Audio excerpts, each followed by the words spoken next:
학습이 되는 사람과 되지 않는 사람의 격차라는 것이 한국에서 유독 잘 안 보이는 부분이에요. 제가 아까 말씀드리지 않은 부분이 있는데 저희가 엑스프라이즈를 하고 유엔의 이제 교육에 관련된 뭐 컨퍼런스나 이제 논의에 참여해 보면 전 세계 아이들의 60%는 팬데믹 전에 2018년에 60%는 약 6억 명이고요. 최소한의 읽기와 쓰기와 세마기를 못한 채로 학교를 졸업했어요. 여기서 최소한이라고 하는 건 두 자릿수에서 세 자릿수를 덧셈 뺄셈 하는 능력, 그 다음에 5줄의 문장을 읽고 문제를 맞추는 기술이에요.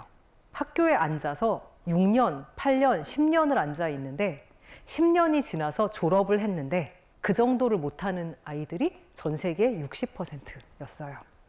팬데믹 동안에 이런 나라일수록 원격 교육이 부실했고요. 이런 나라일수록 학교를 빠지는 기간이 길었어요. 지금 그거를 유엔에선 약 70%, 개발도상국의 70%를 계산합니다.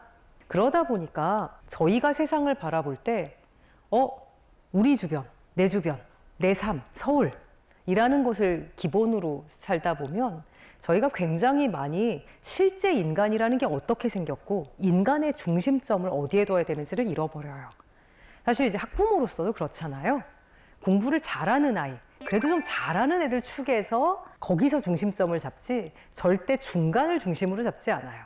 근데 이게 왜 문제가 되냐면 기술 회사들이 똑같은 관점을 가지고 있기 때문이에요. 기술 회사들이나 교육 기술 회사들이나 에듀테크 회사들이 이미 굉장히 훌륭하고 공부를 할 줄 알고 능력이 있는 사람밖에 보지 않기 때문에 그 나머지가 사실은 더 심하게 떨어지고 있어요. 그리고 사실은 가장 관심 있는 학부모, 우리나라에서 가장 앞서가는 사람들이 전 세계적인 경쟁력을 어느 만큼 가지고 있느냐에 주로 관심을 가지다 보니까 그렇지 않은 곳에서 떨어지는 곳을 쉽게 간과한답니다. 그러다 보니까 이렇게 되는 거예요. 이미 배울 수 있는 사람들은 학교가 닫혀도. 사실 팬데믹 동안에 우리나라의 통계를 보면 팬데믹 동안에 공부를 가장 잘하던 최상위 학생들은 성적이 늘었어요. 알고 계시죠? 중위권이 없어졌어요. 잘하던 애들은 학교에서 선생님이 뭐 이래라 저래라 뭐 다른 애들이랑 뭐 부대껴야 되는 부분 없고 이러니까 공부 좀 더 잘해요. 학원도 마음껏 다닐 수 있고요. 학원 옛날에는 버스 타고 다니고 뭐 봉고 타고 다니고 엄마가 데려다주고 바빴는데 집에서 바로바로 엄청 효율적으로 공부할 수 있어요. 공부를 더 잘 못하던 사람들은 공부가 많이 떨어졌어요. 재정도 이쪽으로 가지 않아요. 관심도 가지 않아요. 팬데믹 동안에 이런 거 보셨을 거예요. 학원이 열려야 하느냐 열리지 말아야 하느냐. 사실은 학원이 열리든 안 열리든 어차피 학원이 안 열리면 자습이라도 시킬 분들의 아이들은 그렇게 크게 문제가 되지 않는 동안 우리나라의 모든 고아원들의 아이들은 한 번도 그동안에 학교를 보내지를 못했어요. 왜냐하면 그 임시보육 같은 것들이 부모님이 맞벌이다 이런 거 내면 임시보육 받아주거든요. 저렇게 단체로 살고 있는 곳의 아이들은 그런 종류의 임시보육 대상에 해당되지 않았어요. 공부방 다 닫혔어요. 왜냐하면 정부가 운영하는 공부방들은 뭐 이렇게 사설학원이 아니다 보니까 정부 지침으로 팬데믹 동안에 닫습니다라고 닫히는 거예요. 다문화 가정 아이들을 위해서 열렸었던 뭐 다문화 센터 다 닫혔어요. 그리고 다양성 지원이 부족하니까 이쪽은 계속 약화되어 가는 거예요. 그리고 구매력 있는 사람들은 어떻게든지 해결책이 있고 누군가 사주니까 기술회사들은 그쪽에 더 좋은 물건을 만들어서 팔고 높은 관심이 다시 사회에 관심을 낳고 그 다음에 정부에서 사실은 우리나라의 디지털 교육이나 이런 것들을 고민할 때 어떻게 하면 미국 수준으로 혹은 에스토니아 수준으로 빨리 나갈까를 고민하다 보니까 이쪽이 계속 강화돼요. 그동안에 아까 말씀드렸듯이 점점 더 많은 사람들은 뒤로 떨어집니다. 그럼 여기 있는 분들 어떻게 보면 이렇게 생각하실 수도 있어요. 개발도상국은 사실 나랑은 관련 없지 않을까. 우리 아이는 한국에서만 잘 사는 걸로 충분하다. 우리 아이는 외국에 안 나갈 거니까 혹은 미국 유학 갈 거니까. 저희는 사실 이 부분을 가능합니다라는 걸 계속 외쳐왔던 회사지만 그래서 팬데믹 동안에도 뭐 아프리카라든지 방글라데시라든지 가나라든지 인도네시아 아이들 계속 공부했고요. 그 동안에 다문화 가정 아이들 공부시켰고 그 다음에 복지기관에 있는 아이들 한글 교육시키고 걔네들 집에 있는 언어로 서포트 받도록 하는 거 계속 했지만요. 이걸 저희가 왜 하냐면요. 제가 뭐 되게 마음이 따뜻한 사람이어서가 아니고 이 부분에 정말 중요한 미래가 있기 때문이에요. 우리나라 아이들 안 태어나죠. 유럽도 아이가 줄고 있어요. 우리가 알고 있는 대부분의 선진국들은 사실은 아이가 줄고 있거든요. 그럼 누가 이걸 채우냐면요. 아시아와 아프리카와 개발도상국의 아이들이 채워요. 그럼 우리가 지금 쓰고 있는 이런 물건들을 만들고 우리 아이들이 나중에 살아갈 세상을 만드는 대부분의 아이들은 사실 개발도상국에서 태어나요. 인구가 60억에서 70억 되는 동안에 아시아의 가난한 나라들에서 50%, 그리고 아프리카에서 40%가 늘었어요. 유럽은 하나도 늘지 않았고 나머지는 오세아니아, 미주. 그래서 아마 이거 보셨을 거예요. 우리나라 출생아 급격히 줄고 있어요. 사실은 그럭저럭 버텨오다가 2016년에 갑자기 줄기 시작하더니 지금 2022년까지 절반 떨어졌어요. 올해 20만 명 아슬아슬하다고들 해요. 근데요, 저렇게까지 인구가 줄어들면 저 나머지는 누가 채울까요? 이 아이들은 누구랑 교육을 받게 될 것 같으세요? 이민자들이에요. 우리나라보다 가난한 나라들에서 온 이민자들, 미국에서 벌어지는 일이죠.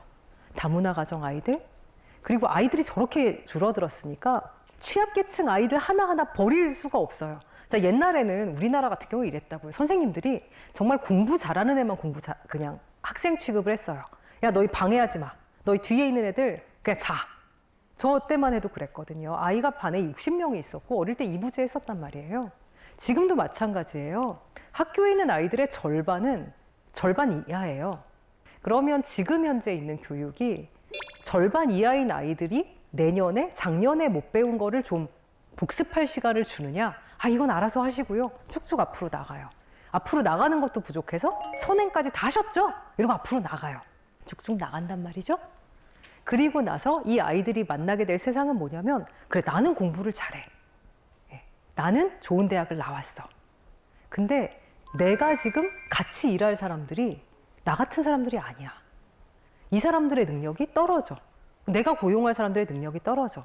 내가 돌릴 공장에 일할 사람들이 없어. 그리고 이 사람들이 누구로 대체되냐면 우리가 알지 못하는 사람들도 대체돼요. 저희가 상상하지 못하는 배경을 가지고 저희가 생각한 공부를 하지 않은 사람들. 그렇기 때문에 저희가 기업으로서 저는 그 고민이 항상 있어요. 우리나라는 사교육 시장만 돈이 돼요. 뭐 누구나 아시겠지만 전 세계 어디나 다 마찬가지예요.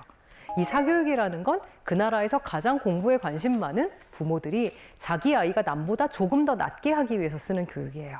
그리고 대부분 이 사교육의 대상은 진실을 말하면 책과 연필만 있어도 공부해요. 여기 계신 분들 다 그렇게 공부하셨죠? 저도 그렇게 공부했어요. 디지털이 현재 공부를 잘하고 있는 사람을 조금이라도 더 똑똑하게 해줄 수 있느냐? 그렇지 않아요. 하지만 그 사람이 자기의 역량을 100%, 200%, 300% 발휘하도록 도와줄 수 있어요. 도서관에 가서 자료 하나를 찾기 위해서 옛날 같으면 도서관에 버스 타고 가서 서지 정보 확인해서 그 책 꺼내서 찾아서 열어서 아, 이거구나 라고 확인할 시간에 검색창에 글 딱 넣으면 1초 만에 답이 딱 나와요. 그런 사람들의 효율이 계속 높아지고 있는 이런 시대란 말이죠. 그런데 정작 교육에서 정말 중요한 건 옛날에도 연필이랑 책으로 공부가 안 됐던 사람들을 어떻게 가르칠 거냐라는 게 사실 디지털이 진짜 잘할 수 있는 일이에요. 많은 사람들이 관심이 없어요. 사실 저희는 그 부분에 있어서 여기 계신 부모님들의 관심도 저는 굉장히 중요하다고 생각해요. 왜냐하면 우리가 전체적인 교육 정책을 정하거나 우리 사회가 어떻게 변할지를 결정할 때 그냥 내 아이 주변에 공부 잘하는 아이? 우리 아이와 같은 학원 다니는 아이만 보다 보면 그거보다 훨씬 더 넓은 세상에서 뭐가 없어지고 있는지를 모르세요. 뭐가 없어지고 있느냐? 사회성, 공동체의식, 혹은 우리와 아이와 같은 아이들. 그래서 이 아이와 같이 세상을 살아갈 아이들. 건전하고 우리나라의 이후의 청소년들은 이런 아이들이 아닐까? 이런 아이였으면 좋겠다. 요새 젊은 아이들 참 예쁘고 예의도 바르고 싹싹하고 새로운 정보들도 저렇게 잘 아는구나 라고 하시는 그 아이들이 없어지고 있어요. 그럼 어떻게 이걸 더 잘 가르치지? 우리 사회를 어떻게 더 잘 만들지? 고민 굉장히 많이 해야 돼요.